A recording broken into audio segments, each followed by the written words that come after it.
Välkommen till Grönland igen. Ja. Nu är vi här igen och igen och igen. Vi har mötts flera gånger.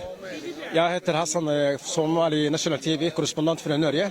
Så ofta går vi runt och rapporterar vad som sker i Norge. Och nu är det valg överallt. Kan du bara... Ja.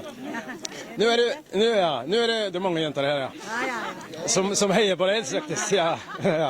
Och så då bara skulle jag säga välkommen. Efter det så ska jag säga till dig, nu är det valg i Norge.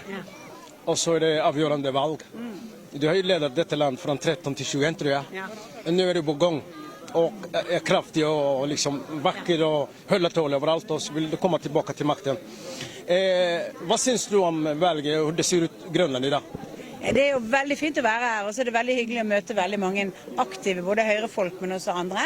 Og så har jeg jo nettopp lært at det er faktisk det valglokalet her som har flest som har forhåndsstemt. Det betyr jo at det sannsynligvis er en god stemmegivning, og det er bra, for egentlig så stemmer innvandrere litt mindre enn nordmenn på, sånn at de vet ikke helt om partiene og alt annet, og jeg synes det er kjempebra at man mobiliserer flere innvandrerstemmer.